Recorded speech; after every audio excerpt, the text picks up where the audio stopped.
पूज्यपाद श्री उड़िया बाबा जी महाराज, जो साधक पवित्रता से, चाहे गृहस्थ में हो या विरक्त हो, नैष्ठिक ब्रह्मचारी हो या सीमित ब्रह्मचारी हो, सीमित ब्रह्मचारी कुछ वर्ष बाद फिर गृहस्थ में जाना है, नैष्ठिक ब्रह्मचारी आजीवन ब्रह्मचर्य रहना है, उसको इन 21 बातों को ध्यानपूर्वक सुनना चाहिए और अपने जीवन में उतारना चाहिए। पहली बात ये समझ लो कि वीर्य, प्राण और मन तीनों का एक तारतम्य है। ये परस्पर इनका घनिष्ठ संबंध है। इनमें से एक भी बिगड़ा तो तीनों बिगड़ जाएंगे। वीर्य बिगड़ा तो प्राण शक्ति कमजोर हो जाएगी, मन चंचल, अशांत, मलिन, पापमय हो जाएगा। मन बिगड़ा तो आपके प्राण कमजोर हो जाएंगे, वीर्य स्तंभित करने की शक्ति नष्ट हो जाएगी, वीर्य रोकने की शक्ति नष्ट हो जाएगी। प्राण स्थूल हुए तो मन चंचल हो गया, वीर्य नष्ट। तीनों का घनिष्ठ संबंध है। इसलिए एक को दृढ़ कर लो, किसी एक को, तो आपका सब संभलना शुरू हो जाएगा। मन को श्री जी के नाम में लगा दो, या प्राणवायु का संशोधन नाम जप करते हुए करो, या ब्रह्मचर्य पर दृष्टि डाल दो। एक ठीक हो जाएगा तो तीनों ठीक हो जाएंगे। मन शांत हो जाएगा, प्राण सूक्ष्म हो जाएंगे, यदि ब्रह्मचर्य ठीक है तो।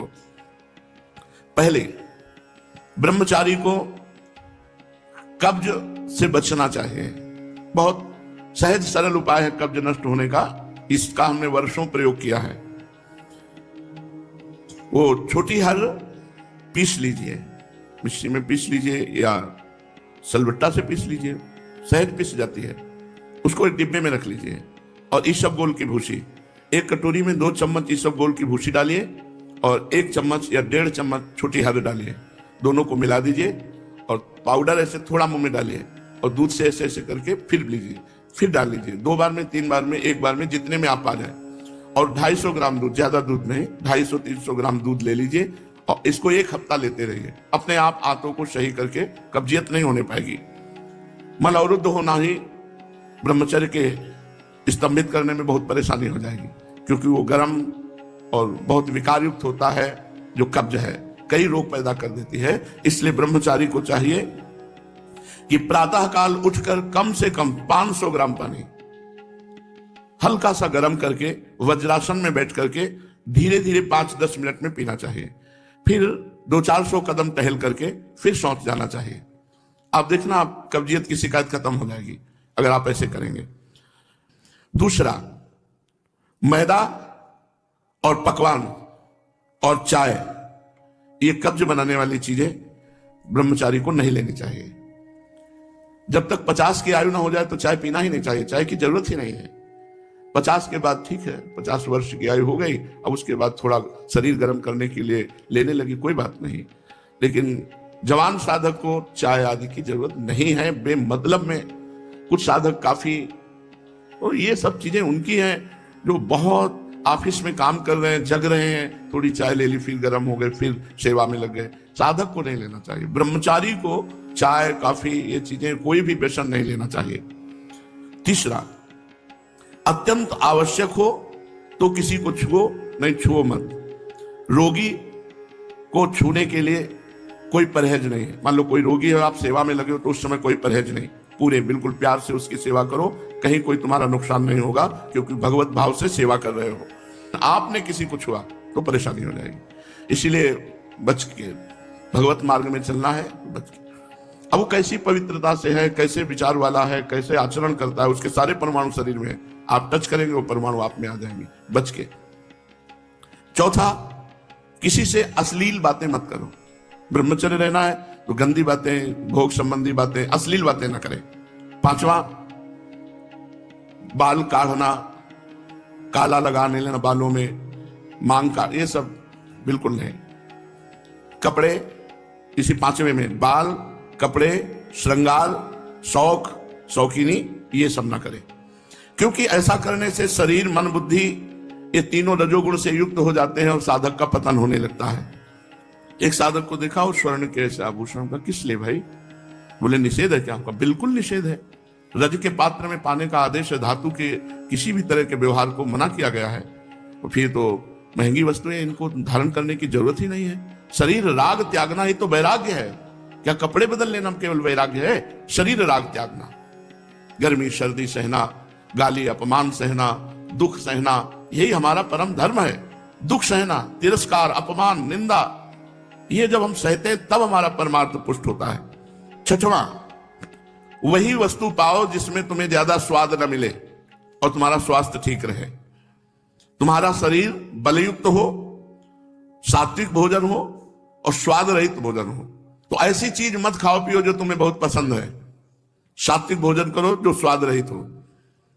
सातवां, इत्र, फुलेल, सुगंधित द्रव्यों का लेपन बिल्कुल निषेध है ब्रह्मचारी के लिए।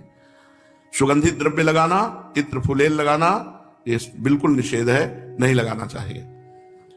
आठवां, प्रतिदिन नियमानुसार व्यायाम करें। व्यायाम बहुत बार साधकों से कहते करो। देखो, एक मोटरसाइकिल भी सुबह जब स्टार्ट की जाती है, बहुत जोर से स्टार्ट की जाती है, खड़े खड़े उसको बहुत, वो एकदम गर्म हो गई तो चल दी। तो ऐसे बहुत जोर से आधा घंटा स्टार्ट हो, दंड बैठक मारे, पसीना पसीना हो गए, सर के बल खड़े हुए, और भी आसन, प्राणायाम, व्यायाम, अगर ये करोगे व्यायाम तो ब्रह्मचर्य बहुत पुष्ट है। जवान को जवान 100-500 दंड मारी, 100-500 बैठक मारी, तब समझ में आता है हाँ ब्रह्मचारी, समझ में आवे कि ब्रह्मचारी। व्यायाम करो, प्राणायाम करो, करो, मानो हमारी बात। हर साधक को, चाहे गृहस्थ साधक को, चाहे विरक्त, व्यायाम तो करना ही चाहिए। बहुत बड़ी औषधि व्यायाम है। प्रतिदिन नियमानुसार व्यायाम करो और भोजन उतना पाओ जितना आराम से पच जाए। 9वां, अच्छी तरह चबा चबा करके भोजन करो। कोई कोई तो ऐसे भोजन करते हैं, कवल गया वो अंदर गया। भगवान अंदर कोई मशीन कटिया काटने की थोड़ी लगी। आते हैं 32 दांत भगवान ने इसलिए दिए कि 32 बार एक कवल को चबाओ, एकदम महीन लुगदी करके। 2 रोटी भी अगर ऐसे पाओगे तो बहुत बड़ा असर करेंगे, वो आपका पौष्टिकता बढ़ाएंगे। अरे जल्दी जल्दी जल्दी जल्दी, शास्त्र कहता है थोड़ा आहार करो लेकिन खूब चबा चबा करके आहार करो। और दांत सफाई रखनी चाहिए। पाचन शक्ति पर बहुत प्रभाव पड़ता है जब आप चबा के नहीं पाते हैं। कुछ दिन बाद आपका लीवर गड़बड़ हो जाएगा। आप चबा चबा के पाइए, थोड़ा पाइए, अधिक समय लगाइए। 40 मिनट में पाइए, 1 घंटे में पाइए, लेकिन चबा चबा करके पाइए। अगर हमारा भोजन चबा के जाएगा तो बहुत जल्दी पच जाएगा और वो स्वास्थ्यवर्धक होगा। थोड़ा अन्न भी बहुत शक्ति प्रदान करेगा। 10वां, 3 बार स्नान करना चाहिए ब्रह्मचारी साधक को। 3 बार ना हो सके तो 2 बार तो करना ही चाहिए। मुझे लगता है 2 बार तो प्राय सब लोग करते हैं, क्योंकि प्रातः स्नान और शाम के जब वाणी पाठ में आते हैं तो सब स्नान तिलक करके आते हैं। 11वां, अपने विचारों को रात्रि के सोते समय जांच कीजिए कि कितने मिनट गंदे विचार आए, किसके संग से आए, क्यों आए, कैसे हटाना चाहिए। 12वां, जहां रह रहे हो ऐसे स्थान पे होना चाहिए जिससे आपको शुद्ध वायु मिलती रहे। एकदम लॉक आसपास से बंद ऐसा नहीं, ऐसा होना चाहिए जिससे वायु क्रॉस होती हो। और वायु क्या है उसको कहते हैं अंग्रेजी में, हाँ जो है, हाँ वही लेसन वो हवा क्रॉस होती हो, वेंटिलेशन, हाँ हवा क्रॉस होती हो, ऐसा रखना चाहिए अपने कमरे का कि एक दरवाजा खोल दिया, खिड़की खोल दिया, थोड़ा वायु शुद्ध आती रहे। 13वां, प्याज, लहसुन, ये चीजें भोजन में नहीं होनी चाहिए। अब इसके आगे वाली तो क्या वर्णन करें, मांस मछली, ये तो कभी नहीं खाना चाहिए, खाना ही नहीं चाहिए किसी को भी। प्याज लहसुन घोर तमोगुण पैदा करता है, इसे नहीं खाना चाहिए, ये संतों ने वर्जित किया है। इसमें कोई पाप नहीं है खाने में, पर ये तमोगुण है और भजन में बहुत विरोधी है, इसलिए इसे नहीं पाया जाता। जैसे कुछ संत सलगम नहीं पाते, गाजर नहीं पाते, बैंगन नहीं पाते, क्योंकि इनमें तमोगुण उत्पन्न होकर के भजन विरोधी वृत्ति आने की संभावना है। प्याज लहसुन तो खुला सब संतों ने निषेध किया है, जो हमारे भागवतिक मार्ग में चलने वाले हैं। रात को रसेदार शाक या दही या छाछ नहीं खाना चाहिए रात के समय। ब्रह्मचर्य पालन करने वाले को इमली नहीं खानी चाहिए, किसी भी तरह की खटाई नहीं खानी चाहिए, अधिक तेल का प्रयोग नहीं होना चाहिए, लाल मिर्च नहीं होनी चाहिए, कोई भी गरम मसाला नहीं होना चाहिए। अरे बहुत बड़ा व्रत है ब्रह्मचर्य। ये अत्यंत आवश्यक है कि रात्रि में यदि आप दूध लें तो ना ठंडा होना चाहिए ना गर्म होना चाहिए, बस ऐसे कोश आया होगा, हल्का सा गर्म कर, और उसे पी के 30 मिनट टहलना चाहिए, तब शयन करना चाहिए। दूध पी के 30 मिनट टहलना चाहिए। 14वां, दोपहर के समय भोजन के बाद चाहे 15 मिनट ही विश्राम करें, करना चाहिए।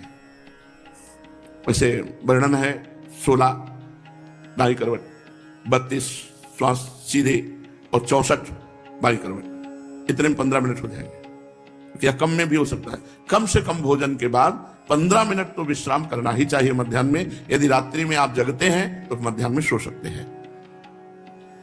सायंकाल के भोजन में बहुत सात्विकता होनी चाहिए, कोई भी गरिष्ठ पदार्थ नहीं होना चाहिए। सायंकाल तो बस मूंग की दाल और रोटी, 2 रोटी ले ली, मूंग की दाल ले ली बस। अब शयन के समय 250 ग्राम आधा लीटर दूध हो गया, बहुत हो गया। अब देखो इतना सब खान पान है और ना तो शरीर में मांस है और ना चेहरे पे तेज है, तो खान पान का मतलब क्या, बहुत ज्यादा बोझा डाला जा रहा है। थोड़ा खाओ अभी तेज जागृत होगा। 15वां, दिन में नहीं सोना चाहिए। अब ये अभ्यास किया है तो रात्रि में जगने पर भी दिन में नहीं आती ही नहीं है। जैसे लेटे भी ला तो एक ऐसी सरसराहट सी शरीर में होती कि उठ के बैठ जाओ, बैठ गए, कभी टहल रहे, पूरी दोपहर ऐसे कटती है। रात्रि में 8, 9, 11, 12 जगने के टाइम, ये 11 और 12 के बीच में, 8, 9 के बीच में शयन करना। मध्याह्न में 1 मिनट भी नींद नहीं। अभ्यास योग युक्तेन चेतसा नान्यगामिना, अभ्यास किया जाए तो हम हर विषय पर विजय प्राप्त कर सकते हैं। तो रात्रि में जो बहुत जगते हैं, मान लो सेवाएं हैं, पूरा का पूरा श्री जी का श्रृंगार करते हैं बच्चे, जो साधक संतजन, उनके लिए है कि आप 3 घंटे सो सकते हैं। रात्रि में बिल्कुल शयन नहीं हुआ तो दिन में आप आराम कर सकते हैं, सो सकते हैं। और जिनको रात्रि में 4 घंटे सोने को मिला, 5 घंटे, वो 15 मिनट विश्राम करके बस बैठ जाओ, इतना भोजन पाओ, 15 मिनट विश्राम किया, 16 श्वासें दाहिनी करवट, 32 श्वासें शवासन में सीधे और 64 श्वासें बाएं करवट में। इतने में आपका शास्त्रीय सिद्धांत से विश्राम मध्याह्न का हो जाएगा। 16वां, भोजन के पहले लघुशंका कीजिए, अच्छे से हाथ धोइए, पैर धोइए, हाथ धोइए, कुल्ला कीजिए, तब भोजन पाने जाइए। भोजन के तुरंत बाद लघुशंका कीजिए, इससे आपके शरीर में कभी गर्मी नहीं चढ़ेगी, पित्त नहीं बढ़ेगा, कब्ज नहीं बनेगी। और शयन करने के पहले लघुशंका करके फिर आप जाइए, जनेंद्रिय को शीतल जल से प्रक्षालित कीजिए। 17वां, 64 श्वासें बाएं करवट के बाद अगर आपको रात्रि में सोना है तो फिर दाएं करवट में तुरंत हो जाइए। बायां स्वर शीतल नाड़ी चलेगी, चंद्र नाड़ी, इससे आपको स्वप्न दोष नहीं होगा। आप देख लीजिए ऐसा करके। 16 श्वासें दाएं करवट, 32 शवासन, 64 बाएं। अब सोना है आपको तो तुरंत फिर दाएं करवट हो जाइए और दाएं करवट सोने का अभ्यास कीजिए। जो 18वां, रात्रि में पहली नींद के बाद जहां नींद खुल जाए दोबारा मत सोइए, बैठ जाइए आसन पर और जप कीजिए, भजन का अभ्यास कीजिए। ये जीवन भर रही है वाणी हमारे साथ, तो यही अभ्यास पूज्य पादुड़िया बाबा की आज्ञा से, यही अभ्यास आज भी यही अभ्यास भगवत कृपा से है। तो इसीलिए 11 से 12 का, जितने में नींद खुली बस जहां घड़ी पे दृष्टि पड़ी 11 के ऊपर, तो बस फिर बैठ गए। बराबर तो बैठ नहीं सकते, घंटा 2 घंटा, तो फिर थोड़ा 4 कदम टहले, फिर बैठ गए। ये लड़ाई है, लड़ाई है, नींद से लड़ना, भोजन से लड़ना, काम क्रोध से लड़ना। भगवान के लिए हम इन सब सुखों का त्याग करते हैं जो लौकिक सुख है। रात्रि में निद्रा भंग हो जाने पर साधक को पुनः नहीं सोना चाहिए, नहीं तो स्वप्न दोष होने की संभावना है। साधक को चाहिए समाचार न सुने, टीवी न देखे, कोई सीरियल न देखे, अश्लील पुस्तकें न पढ़े, ये नहीं करना चाहिए, साधक को नहीं करना चाहिए। हमें सब कुछ भूलकर अपने प्रभु की याद में डूबना, चाहे गृहस्थ हो चाहे विरक्त हो। 20, किसी भी तरह का मनोरंजन न करें। कई प्रकार के सांसारिक खेल हैं, मनोरंजन न करें। मनोरंजन करने से सांसारिकता बढ़ती है, भजन की गंभीरता नष्ट हो जाती है। यदि आपको समय ऐसा है कि हमारे पास समय है 1 घंटा हम समय, तो आप कोई फुलवाड़ी लगा लीजिए, अगर जगह है उसको सींचिए। आप श्री जी के लिए जो वाटिका है उसकी सेवा कीजिए, सोनी लगा दीजिए, पोछा लगा दीजिए, दीवालों को साफ, मतलब किसी क्रिया में लग जाइए, मनोरंजन मत कीजिए। 21वां, किसी की निंदा मत कीजिए, किसी की समीक्षा मत कीजिए, ब्रह्मचारी है कि नहीं, और किसी भी सांसारिक उत्सव में सम्मिलित नहीं होना चाहिए। श्राद्ध है, पितृ तर्पण है, ब्याह है, पार्टी है, किसी भी तरह के इसमें नहीं सम्मिलित नहीं होना चाहिए। हमें सम्मिलित होना है भगवत भक्तों की, जहां लीला कथा हो रही भगवान की, उस सभा में। हमें सांसारिक संबंधों की सभाओं में नहीं।